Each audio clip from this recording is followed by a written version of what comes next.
Gwa elia kata ka kus en chokon jaka ba kamal ka chatiang de chia kam ne kon dial ka pir ka bo re ko ka loaj chiloi da tes kurun wanga me ko chukot kon dial ker ne ye ne dial den bi video me bi tiam pe ni re jam akan kon gan manukun kenya manukun ten chukot ka kam tang de ti ko de ne recording me de ne yalet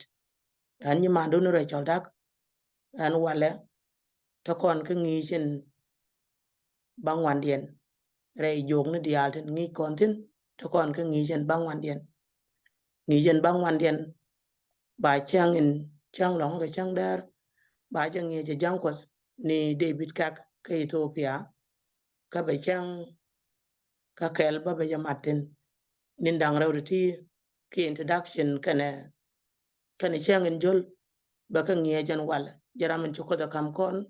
ko betala ngi ko kon be nyong no ka lene yet ka long cha ka me ko ko ku mo tin di alen ngi ko kon riet mi cha la ne lot ngi ka dan en ba gore ni dial ya la ko da karamin be ka chot kwar no ko ko da karamin be ka chot kwar no ko ajen sim right dan na me ka ba gor bare ni dial to wan me de de me je ja ko long re dan ka chiyo ken la ko na tit ku wich bu ko no kwen kadit chiyo ko kwaru de wel badak bas 22 je jalar ne je we jan famin ci ta dul je lok ajan ci bena pam into ka tas duelo me la da ko nyal ka me gay nas famin cha lo ko tas dul la ko na rit me da ni jan ci bena pam gong to dal wa cha nyo ko chuong bo o che bena pamin tuok na tas duel en pam ma balanga bi elder de bit belat kono long to ngum lot ke rede mo ko la jen pamin bumdi re tas duel ke lew ka chang en kelbo ba sa nyen cha tuk tin ka bijang ko ben ngej ba lar kon lar je yende ko in chiro de sup yende ko in chiro de sup ba kon nyo yende ba kon nyo pam kalar ka je pos akaram en be ka chot kwano kos ku jama ya David gwada me cha gwadu bisho balanga jin ka wuri reire ne ko biye kon di al chu ko ni am kos ka do am bile nga kon cha ka jishol yene ye kos kel ya kamal Amen. Amen. amen Gwa nyiman dan ni Rachel ci loy da tedalon ke tan ci ne ciol ke je bangot ciol kon dialo ban ro pal pin ko bu kono ko leng bible kan kono ko leng bible ci de min chala kon wana nyam ko lang cek cek ko nyal kan pin mi del goy do ko len won ti dia loy ga tedalon ko ine nyog rol gwa din ke jen jogo me bon ne gwa din ke leng gen ko tel ko din ko chagare do ngare nga bom da ken dial ten leng re jom ma gwa din la ni ken da ko goy du hano bune raj bune bang ne nyoke la tes ko ide kel ne chodi tu ko ndi amen Amen.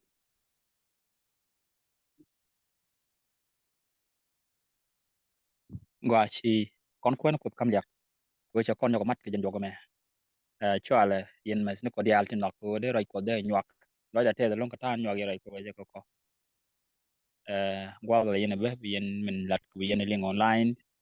ka bi yen min cha record bo bi yen wo nyok mo kwen yen ne me edin yen ko ka bong ne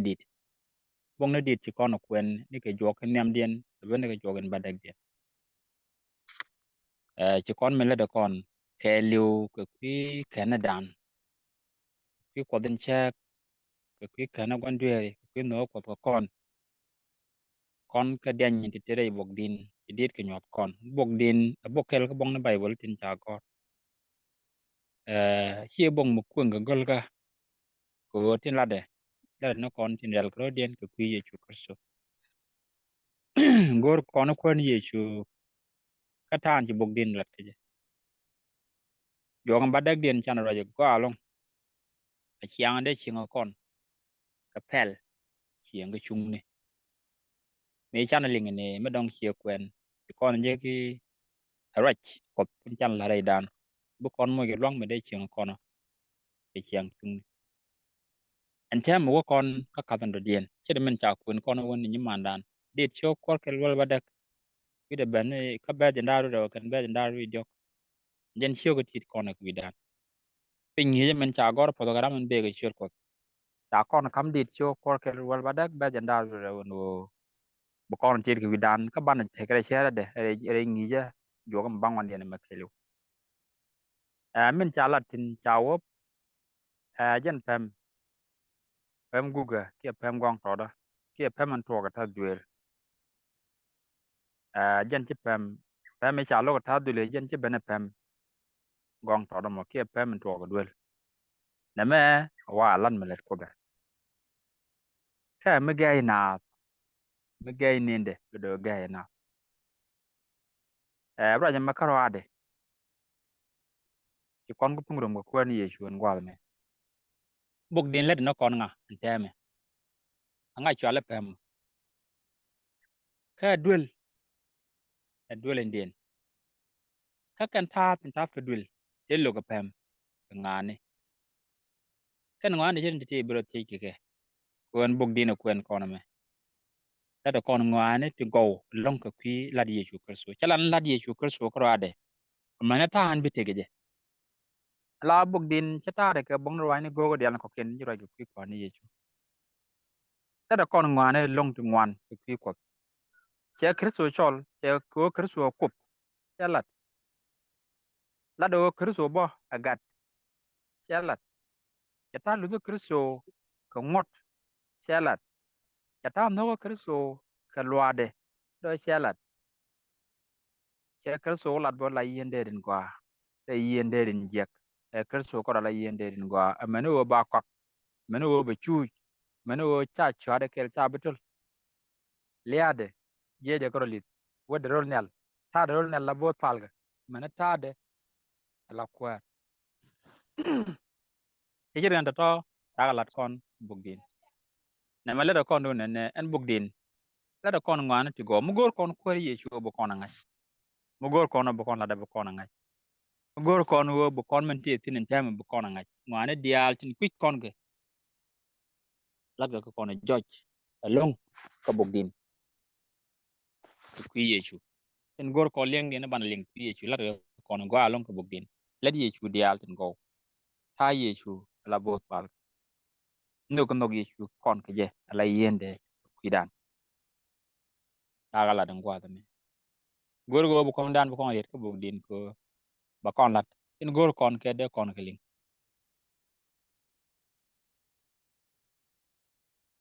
dit let ken kon ta e ling ken kop ke je ta mara din ko put ka kan ke chuang bo ngwa mo ti ye kop cha ga ngo ka ke ye kop ka tieng ko be ka ti gul tu wan ti ni kop kala de cha ba ka na ga do ban de le na bi ken ka ngai ka bi ken ka lat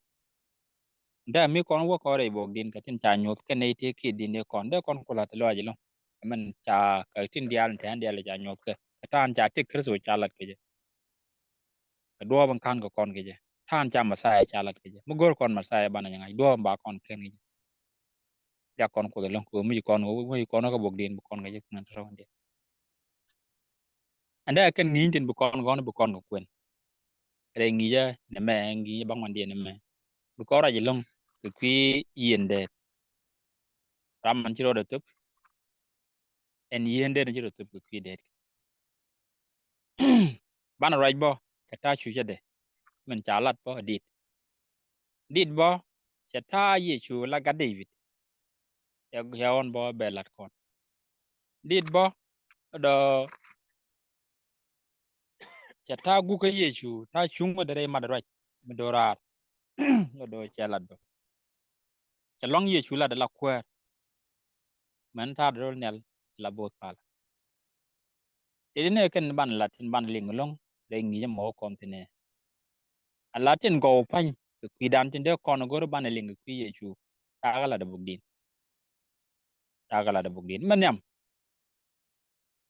en bo kon ling wale re chang longa man mat kon chang longa kana chang en jul ke je do bo kon kwen ka dit cho janda ra wi dio ko dong min kon bi jen bi gor ke ye ke bible ko Anin bana lat bi ku ne jaka bok te jimo yen det nga det te nyur go ro ba kona daman chal ke yen det ka den yen ne bo ka do ka ngane ba wona ba galat konan gwa do me te jo ndaru jok te ka ben nang ba kel gro din ma ken kona ne ga ba kel wo kun nyal gang shit ke yen det ma gang det ke la ga jaga ka to de jwan ti to che bot kut fin ti chung atil Con bún che chua. de che lo ni yen jo jo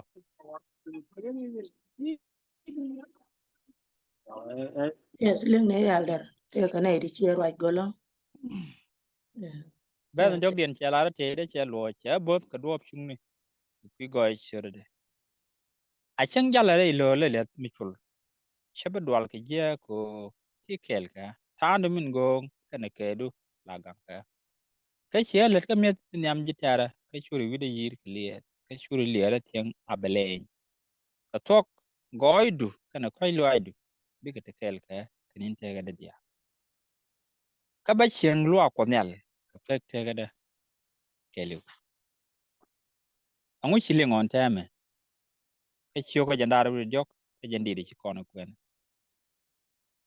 rai ke kuyende rai mugwa along ai tega nen tin te ka ku chue jwa ayen ka det dei dwar o det la ka cham ka ngwana ti gul jen chiang tega den david point de tega la yende telam dong mi chalat kurun chak ta kom tinin tame do de kon la ne leng ko kien ko ken gat kon la ka pye ko bi ko wolen te ko kien la la la kare ke do goro ke ngwan dial ko run te kon ki chue wa te le yem chet kana yin ne le tamen ke din e yende re te ga de nge je wo ngu gwa ko de ran ke yen jara je malat ke kuide ko bu kon nga che kuide karo ade ko chup ko bo kup be chol e yende ko den chek dal je yende jara man chak kon chal je yende chol de bi de yende ke jen gwa do mo che nyoko let bon gwan die no kod point de bo e kendan che nyoko lat bo kod point de e jen bo dan ku je mo de kono kam lyak kan cheng yende de tene ka chang lan yende da let la le ne kan ko bi ge te ga no ka det ken bi kan gang ga le de ga cham ko wer kan cheng da ala den wo bi ge dil nyin ke le ne me yede bi de lat che ko le nyoko pel che ben kap ko men la ko ba let ki ne ne ke ram man cha je ga la yende din gwa men tup tik de ke ki ne ne ke ka jon chu wel ben ngwan kana chu wel kana ba wel ke lo ba wero e ye chu kurso ajen cha cho lo yende din tok ke yende din ko yende de mo yende mi chum no go ba tek de be tup ki de mi chana chu re mara ka jen yende de tok mo mi chana chu re mara jen yende de tok mo te de bana jek bana ngai bana lok manem bu kon ngi en yende dan yendan bu kon jo de bu kon ngai ka bu kon tre bunede mi jo kon chol do bu kon jo de ramen gor buk dina me tek de kelu riu de ne ka tek de men te gar de che tuk ko bedet bage yen me che buk me gor buk din che la ran wo ken Israel pan kien ken kula de to ko kula yen dia charo mare Israel e ko nyam ala balaram yen de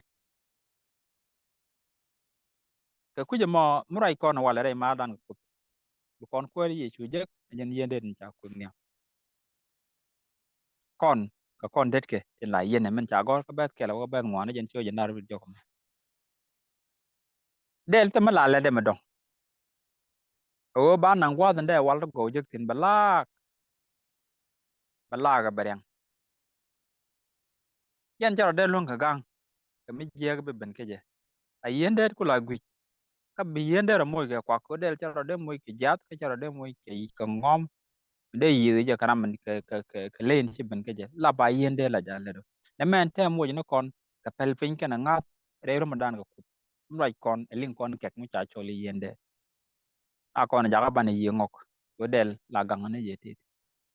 ramen cha jak cha la de ti la yen dan ko ni ye chu karada ka jen yen de den to tin bolo tin te loy dan ke o lin kon ye chu ya la yen dan no manem na je gwa pi ne tin ko man cha ko ni kon ko ga dir chu jana ru do ba kon nang gwa pi ne ban ma te ke bu kon je ko nga je jen gwa mi gwa ba kon gang ten rew de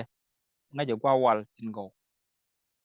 ba kon nang re wal tin go gwa den chana wal dek tin ban la bu ko yang dio dien nga je gwa tip ka de thoi tin bu pan kon bu ko ba kon nang gwa mu gwa mu te ma yende de right now kwide la ko ni ye chu e yendan e chek dan e jene kenda ku ye mo gore je de kon re mar mu to ge chu kun jaga bu ko ko e jon chu wel ben ngwan kana be di jon chu wel ben ngwan kana be di ma la gatin e jenene e cha kon yo ne mu we rar mu we ko nang rar kendial bo nyam dien ko be dir ge ko ngai ke jo chi ke jal bu gor bu go bar ke je o ku ken ju dal ben wel ba kelen ta kon jo an ta ga de ko ken ji tere pan de an ba ga no ka bi ke jo de ling kai no bu bonde chakel ke yende kel jara yang gor ko leng de nam te ngwan de kon latin ke kwira ma la yende la ko ni ye chu ko te ga te ja latin no kon kel tin o jen bu kon bo da cha bu bod ni je chi kon bu bod ni je ni yende e jen bu won yamo bu kon ku ko jen bu kon cholo bu kon jo de chulin jen bu det ke ma tin kwik kon gwat kien jen bu ko no chi ko kon ba ga no gwa kel ka bi yende do be chwa kel al ya ko ko chan la te ge yende mu mi chan ngai kon dia ban lem de jit kon ko bu kon jo de ling ka ban e chu go ku je mo ye chi dit cha kon nyot ram la yende ti ram do dien ko ni ye chu point ram jo de to ku dan to boro ku de ko cha de benak ci det ba bab ci det ba liwo man shan kel kude ci det ka bob ka bana ko ngaja gwa in la det ka le ga ayan e jin kon ne in la det kon ga lo aj mi to ko re mara ko ni yecho ajaro en jong gora bala kon na ma ka changin jolen ke changa kel to kon ga yende alyak to ko bu ko kel gi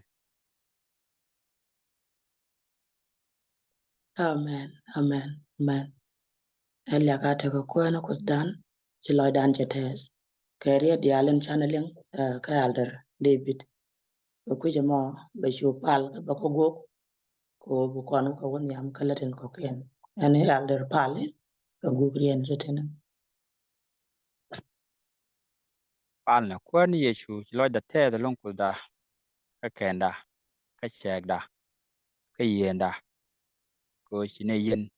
ke ci ro nyo ne gwa din ka jen gwa da le jit ko kul da ko ba ga jow du len ka bi ne chu go moy ne ga fel pin ko ngai ne de de alen ci bat bi ga no ko ne mat gwa kel ko ne chu te yen kel me le jin moy ne ga len ko gwa din ko gwa da ko on yam tin chu de chu ko ni amen Amen. Amen. Amen.